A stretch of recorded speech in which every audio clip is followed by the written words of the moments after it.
Hey everybody, welcome back finally to another episode of Digging in the Crates, a series brought to you by the Melanated Archives. I'm your host, Kendra Touche, or just Kendra.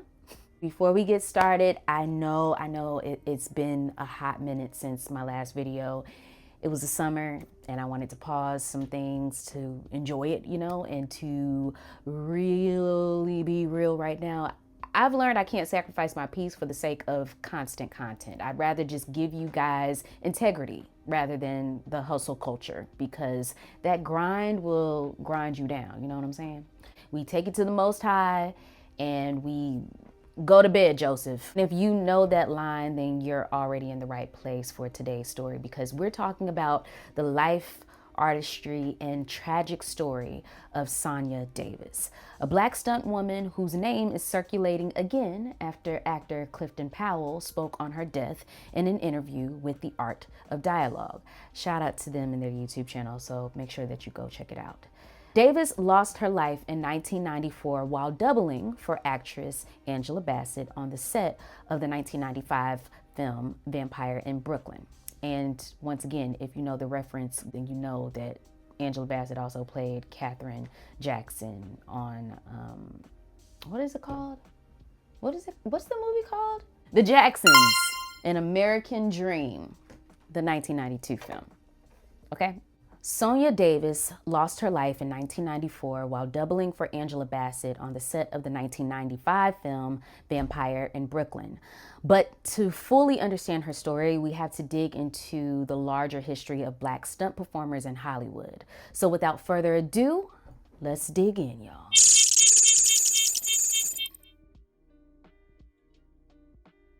Before Sonja, there were pioneers who broke through impossible barriers. We had people like Calvin Brown, the first officially recognized black stuntman in Hollywood. He became Bill Cosby's double on I Spy after Cosby famously refused to let producers paint down a white stuntman.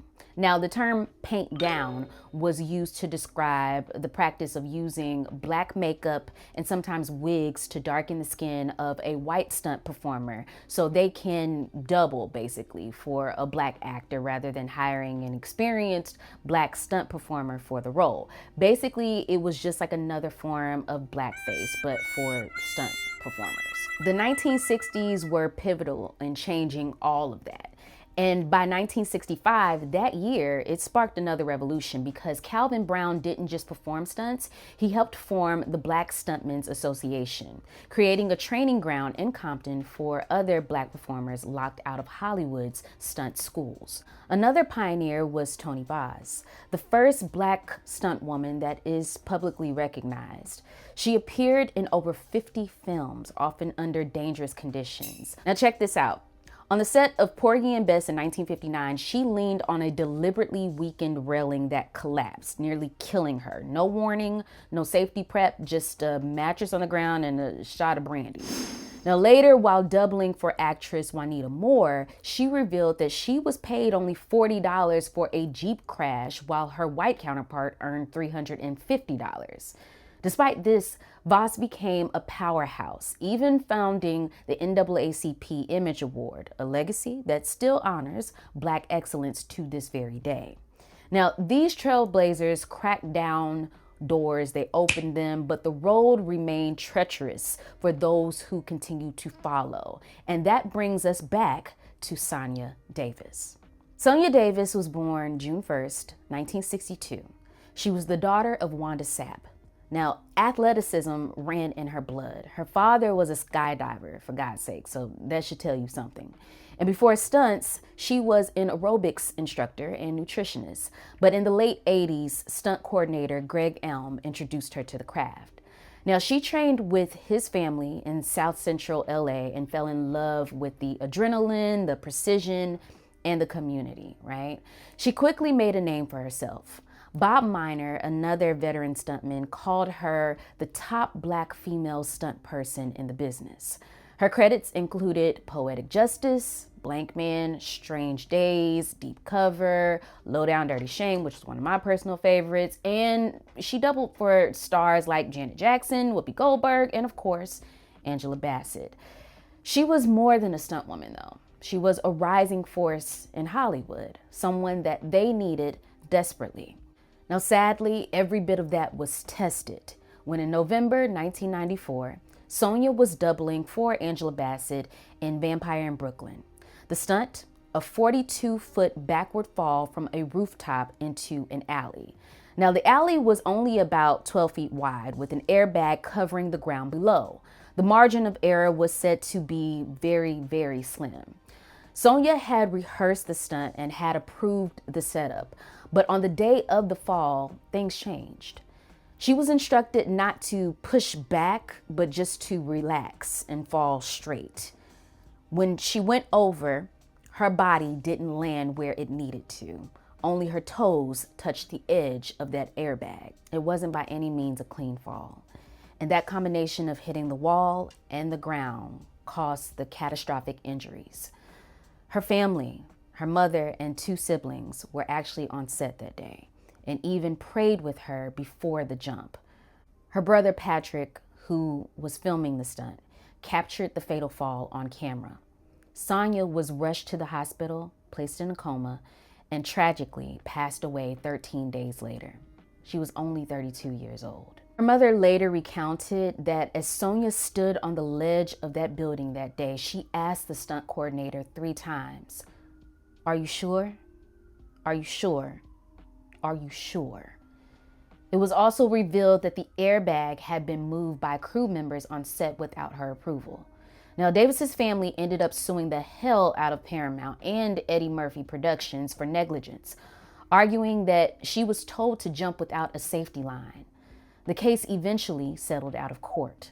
Paramount also removed the footage from the film out of respect, but the damage had already been done, and her death sent shockwaves through Hollywood. And as with too many cases, both before and sadly after Davis's death, the 1994 Vampire in Brooklyn tragedy forced more conversations about stunt safety. From Calvin Brown and Tony Voss to Sonja herself, Black stunt performers have had to fight for respect, fair pay, training, and most tragically, their own lives. Pioneering stuntwoman J.D. David, one of the first full-time Black stunt women in Hollywood during the Blaxploitation era, also faced life-threatening risk on the job. One stunt happened on a TV game show. Now, she was asked to perform what was supposed to be a simple 30-foot fall, but she landed incorrectly, and her T12 vertebrae, located midway down her spine, shattered completely.